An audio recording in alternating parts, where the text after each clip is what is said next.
and we're going to be talking about physician-assisted suicide. I also want to note that that's different from euthanasia. Euthanasia is when a doctor physically administers some type of serum or pills to a patient to die, but that's not what we're talking about. We're talking about physician-assisted death, which is a prescribed medicine, which then the patient can decide whether or not they want to use it. So in the United States, we actually have 5 states that already have this, which is California, Colorado, Oregon, Vermont, and Washington. The first state to do it was Oregon in 1997 with their Death with Dignity Act, and the most recent one was Colorado in 2016. Some other countries that have this are the Netherlands, Belgium, Canada, and Switzerland. So why is this important? Well, terminally ill patients should have the option to have control over their lives and bodies and be able to die comfortably and with dignity. So just in Oregon, so since in 1997, a total of 1,749 people have had prescriptions written to them for with the Death with Dignity Act, and of those, 1,127 patients actually died from ingesting those medications. So more recently, in 2016, 204 people were written prescriptions, and 114 people died from the ingestion. So before these people received the prescription, they had to complete some surveys, and of the surveys, the top 3 concerns for the end-of-life concerns were 1, losing independence, 2, being unable to participate in enjoyable activities, and 3, losing their dignity. This is from the Oregon Health Authority. Most of these people were white, educated males who were between the age of 62 and 84. But counter to that, I have a story of Jenny Cooper. She was a 34-year-old mother of 2. She had breast cancer and then later developed brain cancer. She made a video which she posted to advocate her views on death with dignity. She said she did not want to die, but she was not afraid to, because she did not want to die slowly and painfully and have her children and husband watch her suffer. She had already undergone over 30 rounds of chemotherapy, but her cancer was especially vicious. Jenny did end up dying naturally because the state that she lived in, which was Texas, did not offer death with dignity. So after she died, her husband, Chris Cooper, commented that there were several times that she was really close to death, but she hung on. If she had gone any of those times, it would have been much better for everyone involved, including her. Nothing about the last 3 weeks of her life was what she would have preferred. This is why I am an advocate for death with dignity.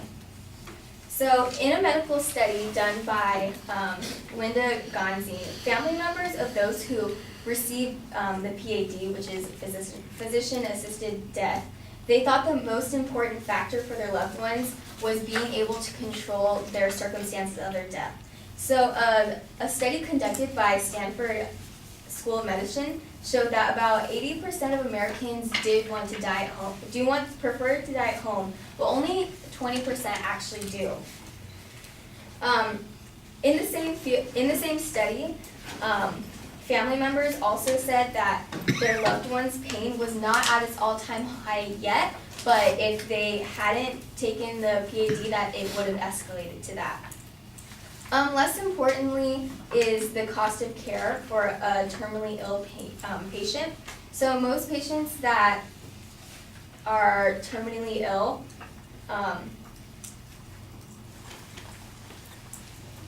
so they're in hospice, which is quality care for people facing life-limiting illnesses or injuries. And hospice can cost up to $10,000 a month.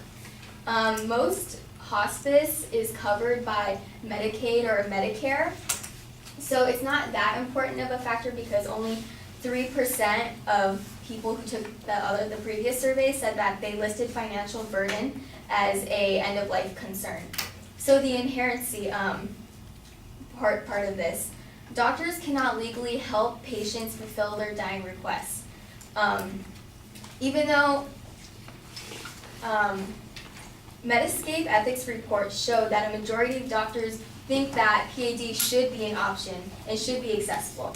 About 50% of physicians polled this.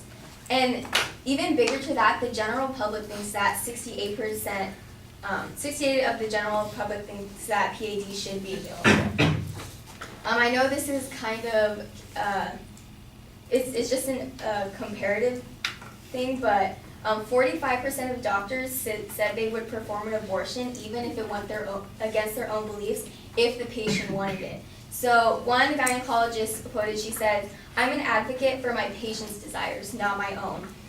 Fundamentally, a lot of people cannot accept the idea of other people killing themselves, ending their own lives because of personal ethics or religion, but doctors even think that they would do it if that's what the patient wanted. So to solve this, we should federally legalize physician-assisted death in the United States, modeled after Oregon's Death with Dignity Act, which the 4 other states that followed after Oregon, they also modeled it after theirs.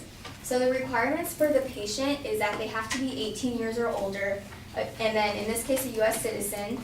They have to be capable of making decisions, and a physician has to estimate they only have about 6 months left to live. To receive the prescription, you have to make at least 2 oral requests, 15 days apart, a written request, and you can be referred to for a psychological exam if 2 physicians think so. Think you might need one, and the physician must inform patient of other alternatives. So this is from the Oregon Health Authority.